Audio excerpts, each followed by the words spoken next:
Detective Norman, can I join you?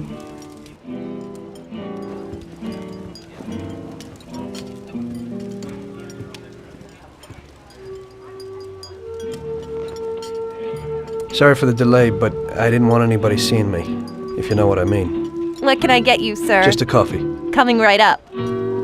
It's not my habit to sit with people like you. Got a business proposition for you, Detective. I ain't no businessman.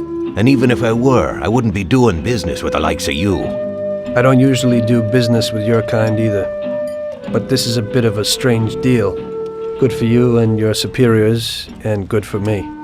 It concerns a certain kind of trade. Trade? Well, let's just say that I hold a high position in a not-so-legal organization. It's just the kind of organization people such as yourself would like to know a lot about. And I, on the other hand, for certain reasons, don't want... Your coffee, sir. Thanks. I have my own personal reasons why I don't want to be associated with this organization. It ain't too easy to leave this kind of business, if you know what I mean. I think I know where you're coming from. You'll get a bullet in your head if you don't disappear quickly, right? That's not the only reason. Got any kids, Detective? I've got a wife and daughter. I don't want them to have any problems because of me. Yeah, well, I ain't just gonna hand out protection to any wop crook. You should have thought about them kids before, 'cause I... Sure. Listen, I don't want something for nothing. So here's the deal. Does the name Salieri mean anything to you? Salieri? It damn well does. You got something in common with him? You could say that. I've worked for him for several years. Now he wants to rub me out. If you protect my family and me, I'll tell you everything. Names, dates, accounts, everything. Enough to put him away for life. I ain't Santa Claus. If I go to the chief with this, I need to know everything you know. And I have to be sure you'll testify in court. Sure. If you ain't in a hurry, I'll tell you my whole story. And all the deals I worked on over the years. Okay. I've got time, and I'm listening.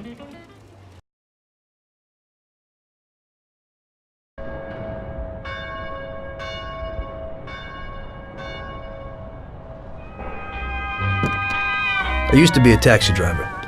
Even though I wasn't making much and I worked from dawn to dusk, I was glad to be working.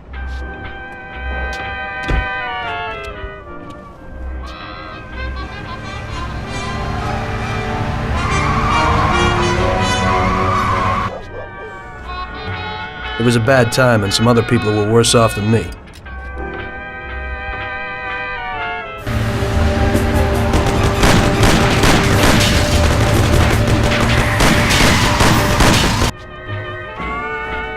It was that very taxi that drew Salieri's people to me in the first place.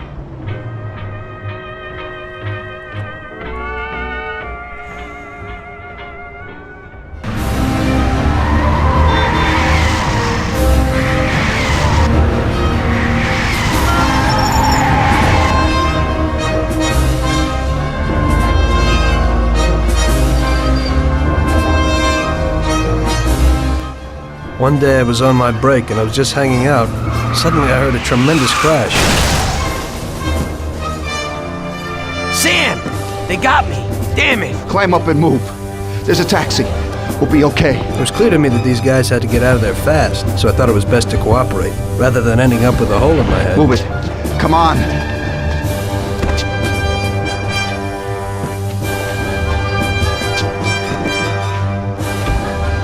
Where to? Anywhere! Fast! I hope you're damn fast. Faster than Sam here was. I burned rubber out of there like a bat out of hell.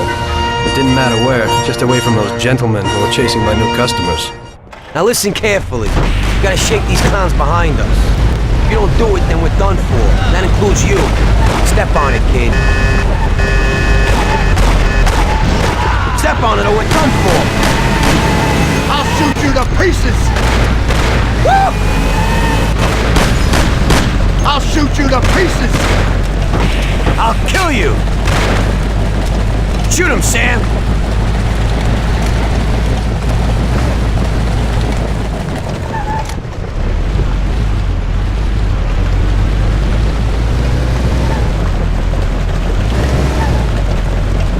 Great!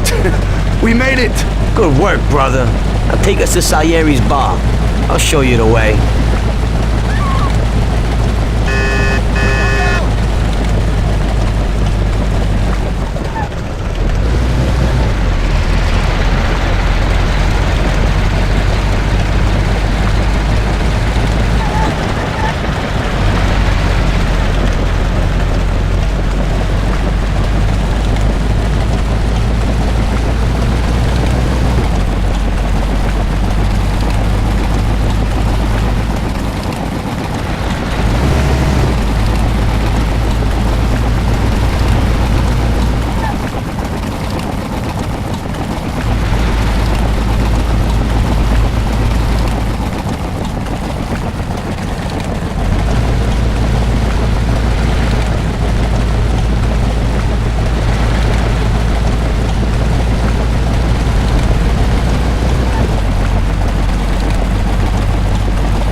Aren't we driving around in circles?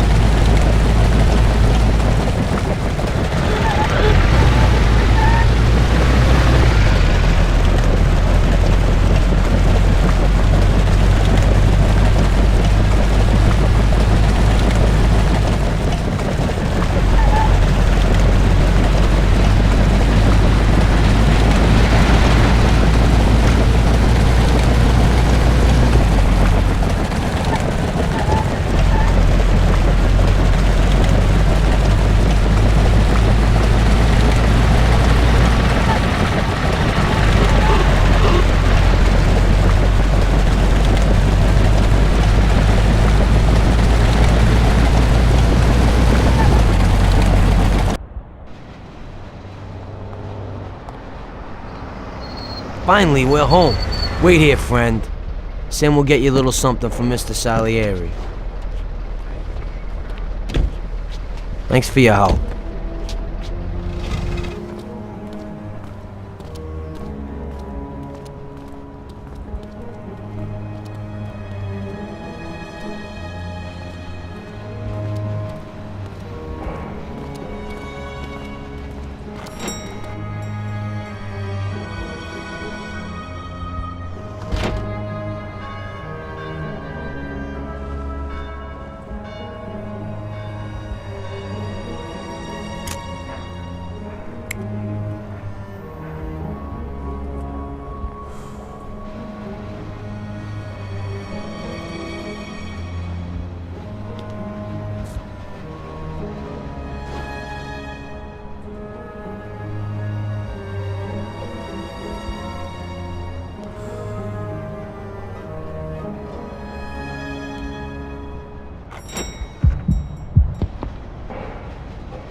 Mr. Salieri would like to thank you as well as myself and Paulie.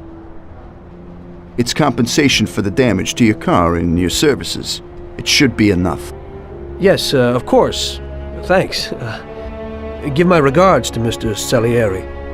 Mr. Salieri wants you to know that he is very grateful to you. If you ever need anything, you can come back and ask for help, because Mr. Salieri doesn't forget about friends who have helped him out. If you're interested, maybe we could find a job for you here. and it would pay well. We always have positions for guys as good as you. Okay. I'll think about it. Thanks. Really thanks. I'd better go to fix the car and so on. All right. I understand. Just think about it. And I hope it's clear that this matter is only between ourselves.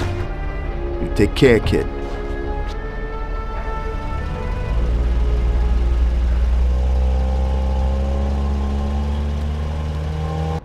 When I opened the envelope, I almost had a heart attack. There was more than it would cost to do the repairs. But I didn't for a minute think about their offer. I didn't want to join some criminals, even if they had all the money in the world. It's better to be poor and alive than rich and dead, right? I was going to get my cab repaired and try to forget it all as soon as possible. As my mother always said, you can never predict what God has in store for you.